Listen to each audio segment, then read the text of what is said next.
बिस्मिल्लाहिर्रहमानिर्रहीम। इय्याका नअबुदु व इय्याका नस्तईन। उम्मीद करता हूँ आप तमाम खैर औफियत से होंगे। आज मैं आपसे डिस्कस करना चाह रहा हूँ एक उस इशू पे कि जो मुख्तलिफ सोशल मीडिया पे मुख्तलिफ तरीके से मुख्तलिफ रंगों के साथ मुख्तलिफ बातों के साथ आप तक पहुँचाया जा रहा है, वो है आमिर लियाकत की मौत के असबाब। यानी कि जो शख्स दुनिया से गुजर चुका, यानी कि जिसको गुजरे हुए भी आज तकरीबन चार दिन हो चुके हैं, लेकिन आज भी उनके बारे में सिर्फ एक ही गुफ्तगू हो रही है कि उनकी मौत के असबाब क्या है। देखें, एक जहन में रखा जाए कि मौत के असबाब तो एक ही होता है कि बंदे ने मौत आनी है, और बैसियत मुसलमान हम इस चीज़ को कहते हैं कि मौत बरहक है, और जो उसका वक्त मुतय्यन है उससे ना एक मिनट पीछे, ना एक मिनट बाद, ना एक मिनट आगे पीछे मौत ने आ जाना है। लेकिन ऐसी क्या वजूहत थी कि डॉक्टर आमिर लियाकत, चूँकि इसलिए उन पर सबसे ज़्यादा गुफ्तगू की जा रही है कि वो एक सेलिब्रिटी थे, एक वो इस्लामिक स्कॉलर थे, एक सबसे बढ़कर वो एक बेहतरीन एंटरटेनर भी थे। यानी कि एक ज़िंदगी में उनके कई रूप थे। मेरी डॉक्टर आमिर लियाकत से तकरीबन मैं समझता हूँ कई साल पहले जब वो रोज़नामा परचम के साथ वाबस्ता थे, तो वहाँ मेरी मुलाकातें दो चार रही। उसके बाद डॉक्टर साहब के साथ एक दो शो करने का भी इत्तेफाक हुआ। उसके बाद डॉक्टर साहब के साथ मेरा इत्तेफाक हुआ बैठकर कुछ हम इलेक्शन जब थे 2018 के, तो उससे पहले कुछ उनकी कैंपेन थी, तो वहाँ एक जगह मेरी उनसे मुलाकात भी हुई। लेकिन डॉक्टर साहब एक ऐसे शख्स थे कि जो मेरा ऐसा ख्याल है कि उनका कभी भी इस तरफ सोच नहीं जाती थी कि मौत को खुद गले लगाया जाए, क्योंकि जैसे उनके बारे में कहा जाता है या लोग इस वक्त चाहे मगोया कर रहे हैं कि उन्होंने शायद नशा किया और नशे की वजह से उनकी मौत वाक़या हुई है। लेकिन लोग ये क्यों भूल जाते हैं कि मौत का सबब बनने वाले वो कौन से अनासर हैं, वो कौन से लोग हैं कि जिनकी वजह से डॉक्टर आमिर लियाकत को मौत हुई। उन अनासर को क्यों नहीं हम डिस्कस करते, उन चीज़ों को क्या डर लगता है हमें बात करते हुए। देखें, डॉक्टर आमिर लियाकत साहब की जो सबसे पहली बेगम है मोहतरमा बुशरा, आप एक इंतहाई घरेलू खातून थी, ठीक है, उन्होंने उनके साथ मिलकर कुछ कह लें कि काम भी किए। जैसे डॉक्टर साहब के ख़ुद अपना भी कहना था कि उनके जो ड्रेस होते हैं वो जो बुशरा साहब हैं वो उनको डिज़ाइन किया करती थी, और उनकी ज़िंदगी एक अच्छी चल रही थी, और माशाल्लाह एक बेटा और एक बेटी, अहमद और दुआ। लेकिन उसके बाद डॉक्टर साहब ने अपनी एक कह लें कि मुलाजमा कह लें, उनके कोऑर्डिनेटर कह लें, उनके साथ उन्होंने शादी कर ली, जो कि उस शादी को भी कुछ ज़्यादा टाइम नहीं चल पाई और वो खुला के लिए अदालत पहुंच गई। कुछ अरसे के बाद डॉक्टर साहब ने एक तीसरी शादी जिस पे सोशल मीडिया पे बहुत ज़्यादा चमगोइयाँ भी की गई। मसला क्या है यहाँ पर? देखें, अगर तो उन्होंने कोई गैर कानूनी काम किया हो तो हम कह सकते हैं कि जी बहुत गलत काम है। यहाँ इस माशरे के अंदर बहुत सारे ऐसे लोग हैं कि जिनका पता भी नहीं होता कि उन्होंने दूसरी शादी की हुई है नहीं की हुई है, जबकि वो कई दो तीन शादियाँ करके बैठे हुए होते हैं। लेकिन डॉक्टर साहब ने बरमला इसका ऐलान भी किया, बताया भी। लेकिन डॉक्टर साहब से कुछ गलतियाँ सरजद हुई। डॉक्टर साहब से गलतियाँ सरजद ये हुई कि डॉक्टर साहब चूँकि ख़ुद मीडिया पर्सन थे, डॉक्टर साहब के जहन में ये बात थी कि ये कोई इतनी बड़ी बात नहीं है कि वो टिकटॉकर है तो मैं चले उसके साथ बैठ के टिकटॉक बनाऊंगा तो उसको और ज़्यादा प्रमोशन मिलेगा। या हम ये भूल जाते हैं कि जब कोई मनकुआ आपकी बीवी हो जाती है तो फिर उसके बाद आपको उसके साथ एक वो रोल प्ले करना चाहिए कि जो एक वाइफ का रोल होता है। यानी कि ऐसा रोल प्ले नहीं करना चाहिए कि जिससे ये नज़र आए कि खुदा न खास्ता वो आपकी बीवी नहीं बल्कि एक दोस्त बन गई। याद रखें, अमूमन लोग एक बात कहते हैं कि जनाब मेरी बीवी नहीं है, मेरी दोस्त है। तो भाई देखें, बीवी का रिश्ता एक बहुत मोतबर और बहुत प्यारा रिश्ता होता है, और ये ऐसा होता है कि लिबास होता है, मियाँ बीवी एक दूसरे का लिबास होते हैं।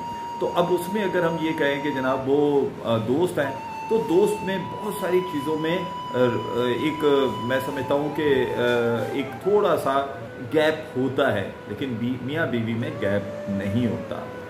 यहाँ पर हम इस चीज़ को भूल जाएंगे कि डॉक्टर साहब ने तीसरी जो बेगम थी उनके साथ उनके जो मरासिम थे वो किस तरह के थे। सोशल मीडिया पे एक एक चीज़ आ चुकी है, मेरे ख्याल है उसे डिस्कस करना अब उन मरहूम के बारे में मेरे ख्याल है कि अच्छी बात नहीं है। लेकिन यहाँ एक सवाल जिसका जवाब देना चाहता हूँ कि वो उनकी मौत कैसे हुई, उनकी मौत के असबाब क्या थे। क्या पहली बेगम, दूसरी बेगम, तीसरी बेगम या कोई और? याद रखें कि डॉक्टर साहब की जो मौत वाक़या हुई उसमें पहली बेगम का क्या रोल था, दूसरी बेगम का क्या रोल था या तीसरी बेगम का क्या रोल था। देखें, पहली बेगम के साथ 2 बच्चे और ये वो 2 बच्चे के जो माशाल्लाह बड़े हो चुके हैं। और डॉक्टर साहब के साथ जो 1-2 मुलाकात मेरी हुई तो उसमें उन्होंने हमेशा अपने बेटे को बहुत ज़्यादा कह लेंगे ये कहें कि बहुत ज़्यादा उनको ये कहते थे कि यार बस समझो इंशाअल्लाह ताला एक दूसरा आमिर लियाकत पाकिस्तान को मिलेगा। और जो नज़र भी आया, क्योंकि वो बेटा जिसने ये साबित कर दिया कि नमाज जनाजा उसने खुद पढ़ाई। मेरी बेटी बेइंतहा प्यारी बेटी है और दुआ है वो, और नाम भी दुआ। अगर यहाँ मैं ये बात करूँगा कि अगर वो जब इंजाइल कर चुके थे, एक ज़िंदगी को बिल्कुल एक बंद कमरे में ले जाकर बैठ चुके थे, उस वक़्त अगर इन दोनों में से बेटा या बेटी में से कोई एक भी आकर डॉक्टर आमिर लियाकत के साथ उनके साथ बैठता, उनके गम शेयर करता और उनको थोड़ी सी सपोर्ट करता तो मेरा ख्याल है कि डॉक्टर साहब खड़े हो जाते।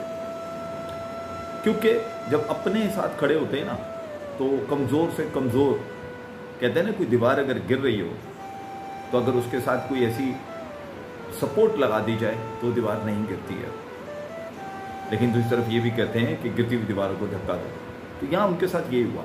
या मैं उनके बेटे या बेटी को मारूद इल्ज़ाम नहीं ठहरा रहा, मारूद इल्ज़ाम मैं उनको ठहराने जा रहा हूँ कि तीसरी बीवी ने, जो दूसरी तो इसलिए कि वो तो चली गई, उन्होंने तो अपनी खुला ली और एक तरफ हो गई। तीसरी बीवी दानिया शाह है या दानिया मलक है, आई डोंट नो, मुझे नहीं पता वो कौन है। उन्होंने जिस तरीके से डॉक्टर साहब के साथ ज्यादती की, जिस तरीके से उन्होंने अपनी कम उम्री का नाजायज़ फ़ायदा उठाया, डॉक्टर साहब बेसिकली उनकी वजह से टेंस थे। क्योंकि डॉक्टर साहब ने बाकायदा अपने सोशल मीडिया पे भी डाला कि ये इसकी कुछ किसी के साथ वीडियो और इस तरह की चीज़ें आई। डॉक्टर साहब जहनी तौर पे बहुत परेशान थे। कोई भी शरीफ शख्स हो, देखिए मीडिया पे आने वाला शख्स का मतलब तो नहीं कि खुदा न खास्ता वो कोई ख़राब है। मीडिया पे आने वाले लोगों के दिल भी उसी तरह धड़कते हैं जैसे आपके और मेरे धड़कते हैं, उसी तरीके से वो सांस लेते हैं जैसे मैं और आप लेते हैं। तो उनके साथ बल्कि वो हमसे ज़्यादा सेंसिटिव हो जाते हैं। क्यों? कि वो इस माशरे का बहुत ही वो पिक्चर पेश कर रहे होते हैं जो बहुत नाजुक पिक्चर होती है, जो मीडिया पेश कर रहा होता है। यहाँ डॉक्टर साहब बिल्कुल अकेले हो गए और उनको नुकसान ये हुआ कि जब उन्होंने इस चीज़ को देखा कि मेरे साथ अब इस वक्त पूरा मामला कोई नहीं है, मैं अकेला हूँ। उनकी वॉइस मैसेजेस आ रहे थे, उनकी वीडियोस आ रही थी और वो बिल्कुल अकेले हो चुके थे। और उस वक्त मेरे ख्याल में जहाँ दानिया को अपनी सारी बातें छोड़कर उनके पास आना चाहिए था, वो वहाँ से फिर कोई ना कोई टेंस वीडियो या वॉइस उनको भेज रही होती थी। कभी उनकी मदर भेज रही होती थी, कभी वो भेज रही होती थी, जो खुद ऑन द रिकॉर्ड है।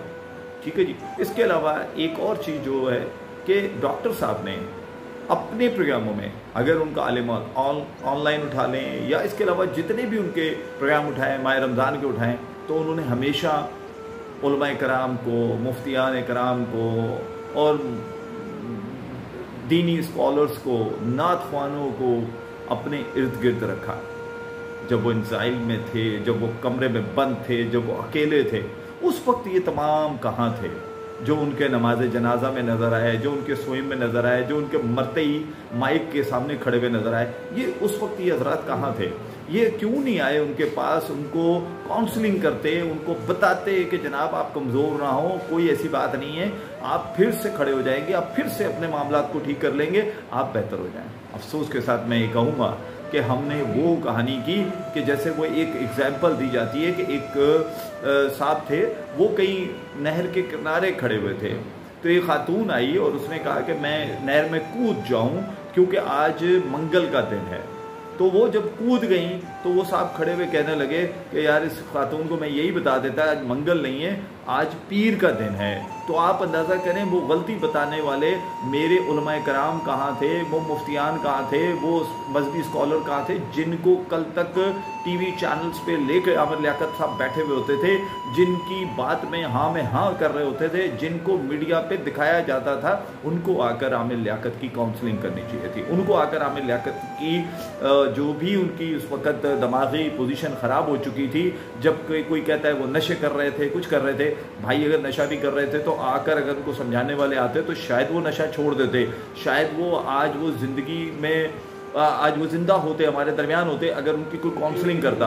जब आप डिसार्ड हो जाते हो, जब दुनिया से बेजार हो जाते हो, जब दुनिया आपको चारों तरफ से अकेला कर देती है और फिर आपके करीब कोई नहीं आते, जब आप ठीक होते हो, जब आप मीडिया के सामने होते हो, जब माइक आपके हाथ में पकड़ा होता है, जब चैनल आपके साथ होते हैं, जब आपको कैमरा देख रहा होता है, तो आपके इर्द गिर्द एक जमे गफ़ीर होता है। वो जमे गफ़ीर क्यों नहीं था? वो जमे गफ़ीर कहाँ था जब डॉक्टर आमिर लियाकत अकेले हो गए थे? असल वजह डॉक्टर साहब की मौत की ये है, क्योंकि उनको उन तमाम ने अकेला कर दिया जिन तमाम को डॉक्टर साहब ने पाकिस्तान में, पूरी दुनिया में दिखाया, बेइंतहा दिखाया और बताया कि ये हैं उलमाए कराम, ये हैं मुफ्तियाए कराम, ये हैं हमारे दीनी स्कॉलर्स, मजहबी स्कॉलर्स, और ये हैं हमारे नाथवां। अफसोस, सद अफसोस। लेकिन आखिर में मैं एक बात ज़रूर कहूँगा, खुशी इस बात की है कि किसी भी मौलवी ने, मुफ्ती ने, आलम ने नहीं, बल्कि उनके अपने बेटे ने नमाज जनाजा पढ़ाई। मैं उम्मीद करता हूँ कि अल्लाह ताला डॉक्टर आमिर लियाकत के तमाम गुनाहों को, मैं अपने रब्बुल करीम से कि उनके मग़फ़िरत फरमाएंगे, उनके गुनाहों को माफ़ फरमाएंगे और उन्हें जन्नतुल फ़िरदौस में आला मकाम अता फरमाएंगे। लेकिन ये तमाम मीडिया के दोस्तों के लिए लम्हाए फ़िक्रिया है कि ज़रा सोचिए कि कहीं आप भी कल अकेले ना हो जाएं। लोगों को प्रमोट करते करते कहीं आप भी अकेले डॉक्टर आमिर लियाकत की तरह किसी एक बंद कमरे में ना हो और फिर आपको एक अंधेरी काल कोठरी यानी कि कब्र की लहद में ना उतार दिया जाए। इस उम्मीद के साथ कि आप हम तमाम मिलकर कोई नया आमिर लियाकत ना खड़ा करें, हम ये सोशल मीडिया पे उल्टी सीधी चीज़ें ना पोस्ट करें, या तो आमिर लियाकत उन सियासतदानों की तरह गंदा हो जाता और बड़ा दिल कर लेता, जो मेरे ख़िलाफ़ हो रहा होता रहे लेकिन मुझे कुछ नहीं होगा। लेकिन आमिर लियाकत अंदर से बेसिकली बहुत नाजुक था, सेंसिटिव था, और इसी वजह से उस मौत ने उसको पा लिया। अपना और अपने प्यारों का बहुत ख्याल रखिएगा, और अगर वीडियो में मेरी बात ठीक लगे तो इसे शेयर कीजिएगा ताकि दूसरे लोग भी आमिर लियाकत की तरह मौत के मुंह से बच सकें।